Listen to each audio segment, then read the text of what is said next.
I'm not sure that anything can hurt more than this because you're giving the one thing that you value most to this man, something that you've saved, something that's very precious to you, something that brings great joy and happiness. And what's he saying? He's saying, nope, nah, don't want it. What does that feel like? It makes you feel foolish, like you're standing there holding this beautifully wrapped gift, a gift that you've made for him with all of your sweat and tears and blood, a gift that's priceless. And he's walking away without taking it. And you can't help but wonder if everyone is watching you. Did everyone see you try to give your love to him and the way he turned his back on you? There's humiliation, there is rejection, because this gift that you're giving him is your heart. It's you, and he doesn't want it. You admire and respect and love this man so much. And if someone like him won't love you, then maybe your gift is worthless. Maybe no one will ever want your heart. Stop right there. Yes, this hurts. And yes, this really sucks. But this is not how the story is supposed to go. There is a different story that you could be telling yourself, one where you are incredibly grateful for what happened because it kept you from making a terrible mistake. Hi, I'm Amy Waterman. I am a love expert here at yourbrilliance.com. And in this video, I am going to challenge you a little bit.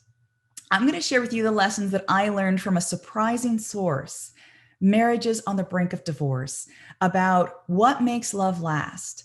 And what I hope you will see by the end of this video is that our feelings aren't always the messages we think they are. There is a far better sign that a man is worth your love.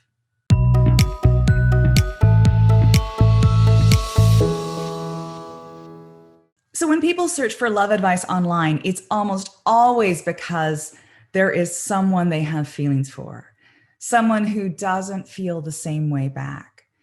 And it's tempting to think that we could send a series of text messages, or we could say a few secret phrases and unleash this torrent of obsession that will make him switch on a dime and come panting at our heels. It would be like having this secret superpower, right?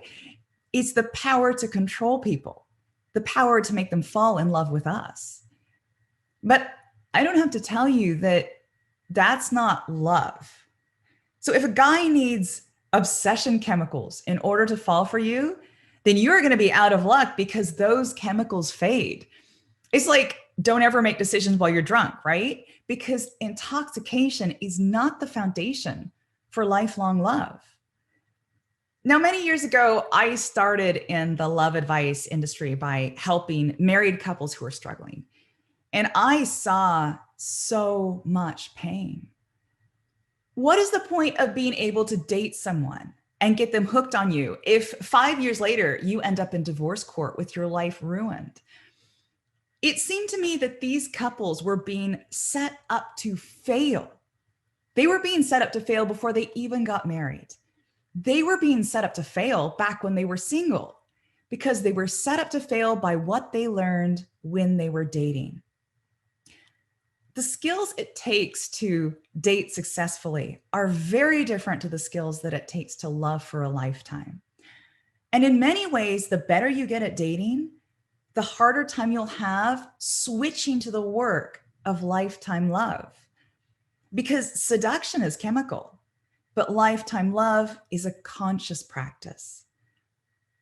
We're told that the feelings we have for someone are the only sign we need to have to know that we should be with them forever. And that belief is wrong. Now, that can be hard to wrap your head around because when that first intense burst of attraction hits, it is powerful and it makes you lose your mind because all you can think about is him and all you can see is him, and life without him is just gray and empty. So surely that's a clear sign from the universe. But what you're experiencing is actually this neat system programmed into human beings by Mother Nature herself. Mother Nature knows that the future of our species depends on procreation. So she makes sure that the reward is mind-blowing. It's got to be the best feeling on earth. It's got to be insanely addictive. But Mother Nature doesn't care if you're together forever. She just wants you to be together long enough to make that child and raise it to an age where it can survive.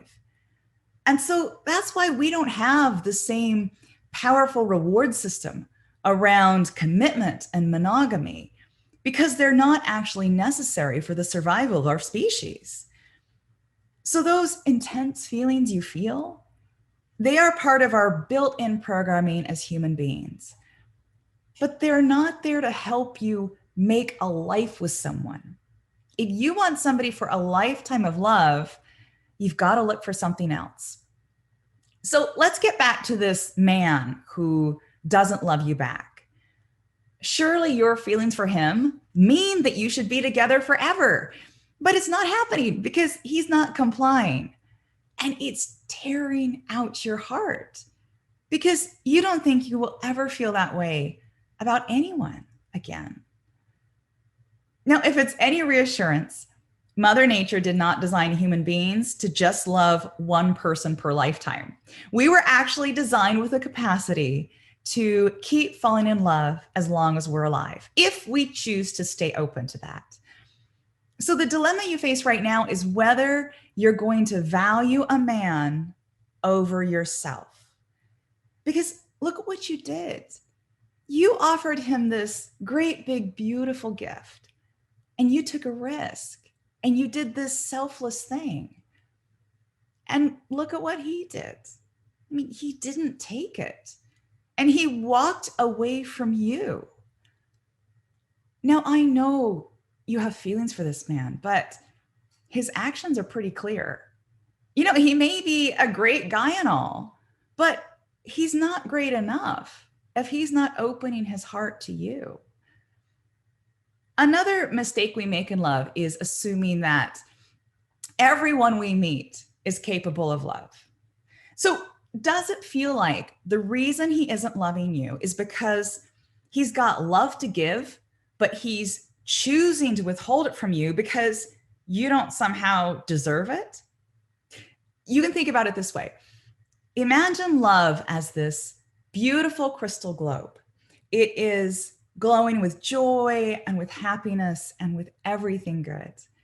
And he's got this globe. In fact, he keeps it. He keeps it right here inside of his heart. And what you want to do is you want to pull that glowing crystal ball of love out of his heart. Well, actually, no. So what you want to do is you want him to reach in there and you want him to hand that globe to you. And you just know that when you hold that globe in your hands, it will surround you with this aura of warmth and goodness and pleasure and happiness. And once you hold it, you will finally feel safe and you will feel loved and you will feel blissed out. So wouldn't you do anything to get that globe? Of course you would. But here's the problem. That crystal ball does not exist. It's made up. It's this complete myth. Love is not a feeling that you give each other. Love is the way you treat each other. So Hollywood has given us plenty of examples of couples who are all, I love you, only to announce their separation a few days later. So those feelings that we prioritize, they're not actually as important as we think they are. The true clincher, when you know it's really, really love, is when you see how somebody treats you. Because we can fake our feelings. We can say whatever we want. It's our actions that reveal us. So when you love someone, you commit to doing the work. You honor them, you respect them, you adjust your life to include them, and you try your best to never, ever, ever hurt them. That glow of love, that feeling will come and it will go. But it's the practice of love that keeps marriages together. Now, a lot of guys, And of course, a lot of women too just aren't ready to do that work. They will sleep with you, they will say words of love, but they won't respect you. They won't adjust their lives for you, and they won't let you get too close. And yet you think that you can somehow change their mind. Because surely, if only they felt that same powerful feeling that you're feeling, they will fall head over heels for you and you will both live happily ever after.